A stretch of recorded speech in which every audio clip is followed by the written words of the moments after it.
O mundo é um local cheio de mistérios e acontecimentos que até hoje não sabemos como e por que ocorreram. Porém, falar sobre os mistérios do mundo é algo comum na internet. É muito comum vermos vídeos sobre Área 51, desaparecimento dos maias e vídeos sobre Triângulo das Bermudas. Porém, existe um local que também tem mistérios muito interessantes. Eu estou falando sobre o nosso Brasil.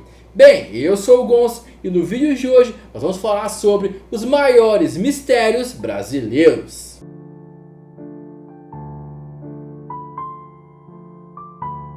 Mas antes de começar o vídeo, quero pedir com muito carinho para você já deixar o seu gostei, compartilhar o vídeo e me seguir tanto aqui como nas minhas redes sociais. Edifício Joelma. Em 1948, o professor de química Paulo Camargo, de 26 anos, matou a mãe e as duas irmãs e enterrou elas no poço que havia mandado construir nos fundos da casa onde morava com sua família. Após isso, ele acabou se matando. A casa onde ocorreu o crime foi demolida e no seu lugar foi construído um edifício de 25 andares, que ganhou o nome de Edifício Joelma. Em 1974, o edifício pegou fogo, causando a morte de mais de 180 pessoas, que morreram queimadas ou asfixiadas. Das 180 pessoas, 13 pessoas, ao tentarem escapar do incêndio, ficaram presas no elevador e acabaram morrendo carbonizadas. Os corpos das 13 pessoas ficaram impossíveis de serem identificados e por isso foram enterrados lado a lado no cemitério São Pedro, localizado na Vila Alpina, em São Paulo. O cemitério começou a ficar muito conhecido porque algumas pessoas começaram a ouvir gemidos e choros vindo das covas das 13 vítimas. E sabendo que as vítimas haviam morrido queimadas, as pessoas resolveram jogar água nos túmulos, fazendo assim acabarem os gemidos. Depois disso, muitas pessoas começaram a visitar o local para rezar e pedir graças às 13 almas. Em 1979, foi feito um filme a partir de cartas das vítimas psicografadas por Chico Xavier. A equipe de filmagens do filme Joelma, 23º Andar, relatou incidentes estranhos, como refletores caindo sem motivo algum, além de uma sombra misteriosa que apareceu em uma foto de produção. Mas e aí? O que você acha que pode ter causado esses incidentes?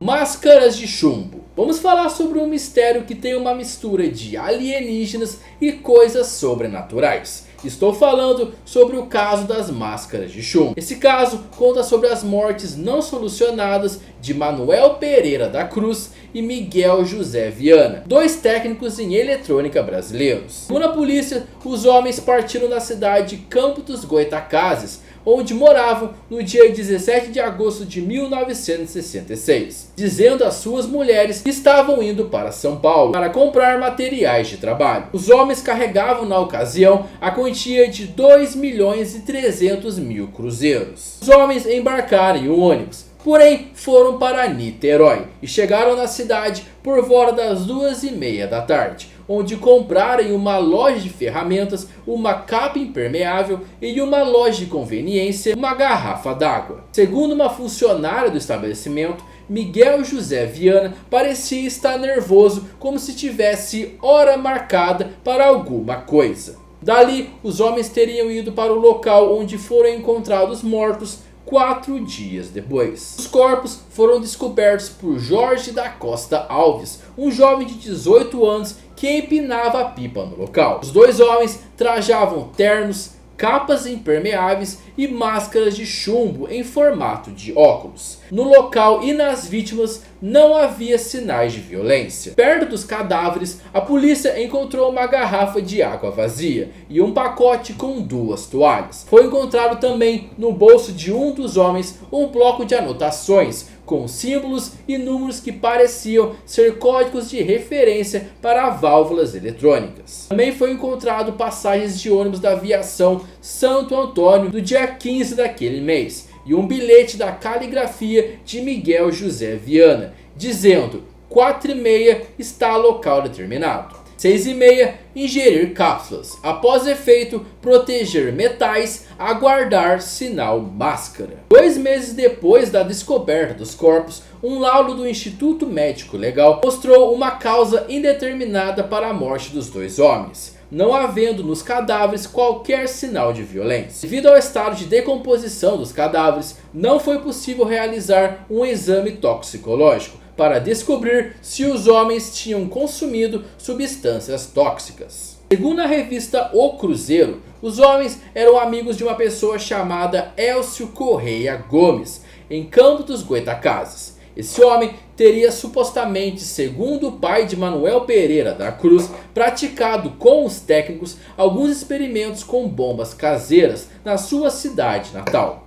Apesar disso, Elcio não estava com os técnicos em Niterói quando eles morreram. Segundo a revista, Elcio tinha sido visto na noite da data da morte dos 2 em Campos dos Goytacazes. De acordo com Elcio, em depoimento prestado à polícia e registrado na edição do Correio da Manhã no dia 27 de outubro de 1966, os homens retiravam-se para lugares onde, depois de um ritual, ingeriam as drogas, acreditando que com isso os seres sobrenaturais habitassem suas mentes doentias. No dia 14 de setembro foi noticiado pelo jornal O Globo que o delegado Idovan Ferreira tinha concluído que os técnicos faleceram em resultado de uma experiência parapsicológica mal sucedida. Após 3 anos sem solucionar o caso, a polícia arquivou o caso oficialmente. Esse caso é aquele clássico caso em que são criadas teorias da conspiração.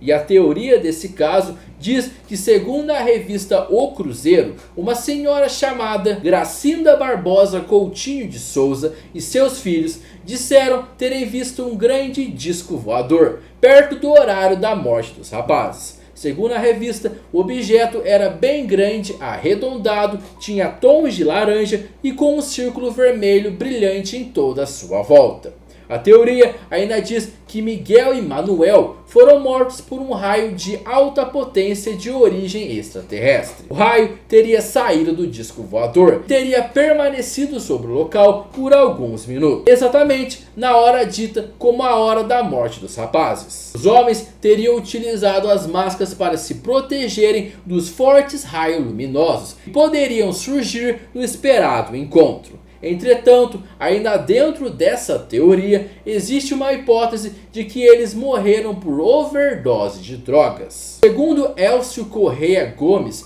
Miguel e Manuel faziam parte de um grupo científico espiritualista. Além disso, publicações que falavam de esoterismo e espíritos foram encontradas nas casas dos homens.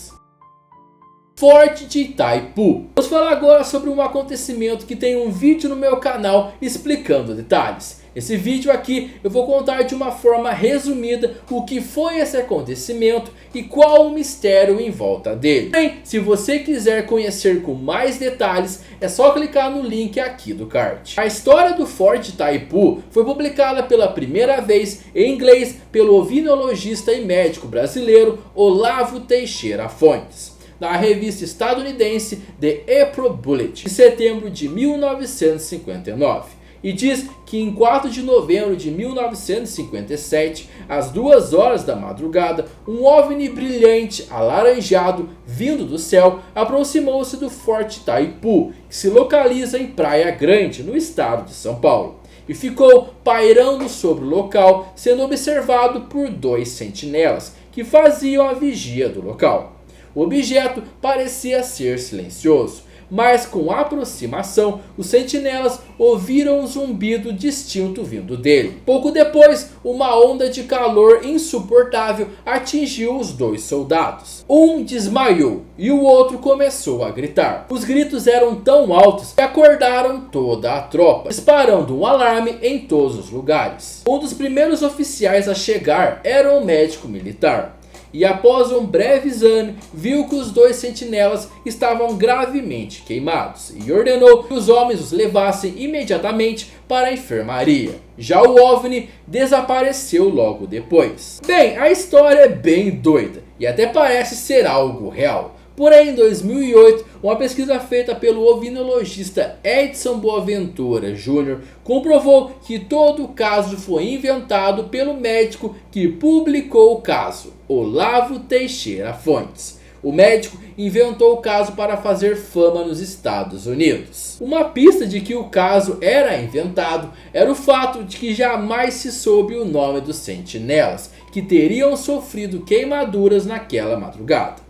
Porém, mesmo sendo um caso inventado, muitas pessoas até hoje acreditam que o caso ocorreu de verdade, ou até mesmo que casos parecidos com esse ocorreram, porém de verdade aqui no Brasil. E você, o que acha? ET de Varginha. Chegamos agora em um dos casos mais misteriosos da história do Brasil. Estou falando sobre o ET de Varginha. Imagina comigo, uma cidade tranquila que do nada recebe a visita de um ET. E logo após isso, a cidade vira um local cheio de pessoas do exército.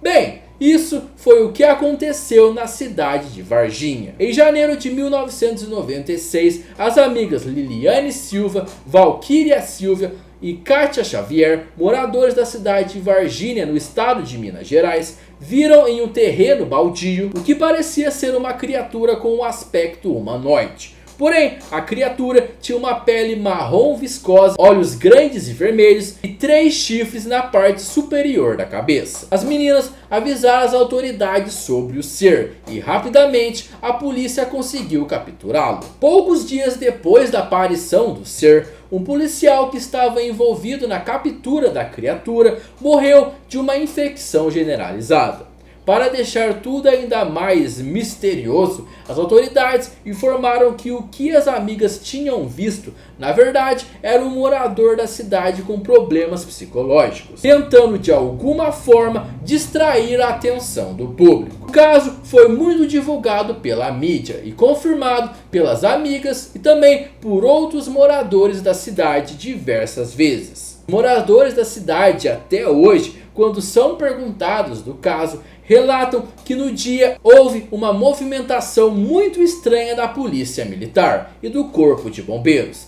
E há quem diga que o ET ou criatura possa ainda estar em poder do governo. Porém, se a criatura, o ser, é um ET ou algo ou alguém diferente, dificilmente saberemos.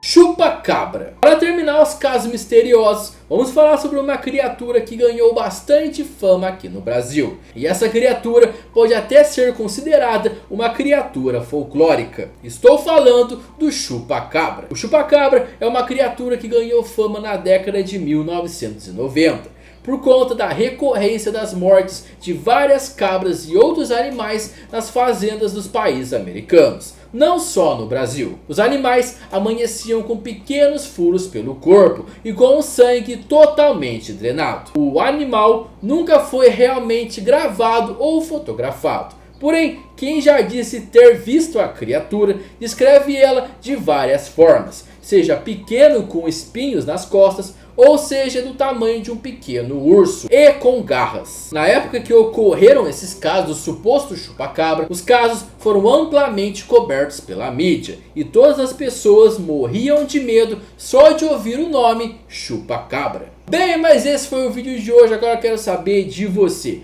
Você aí conhecia todos esses casos misteriosos brasileiros? Você aí conhece algum outro caso, algum outro acontecimento que continua até hoje sem explicação? Deixa aqui nos comentários. Bem, mas esse foi o vídeo de hoje. Se você gostou, eu quero pedir com muito carinho para deixar o seu gostei, que ajuda muito. Me seguir aqui nas minhas redes sociais e compartilhar o vídeo com a sua família, com seus amigos, com aquela pessoa que você sabe que vai gostar de conhecer esses casos misteriosos. Se você aí gostou desse assunto, né, de casos misteriosos, eu vou convidar você para continuar aqui no meu canal, porque eu tenho uma playlist completa só sobre casos misteriosos brasileiros. Se você também quiser dar uma olhada em mais algum outro vídeo, dá uma olhada, tenho certeza que você pode gostar de mais algum vídeo. Bem, mas muito obrigado por assistir ao vídeo até o final. Nos encontramos no próximo vídeo. Valeu, tamo junto e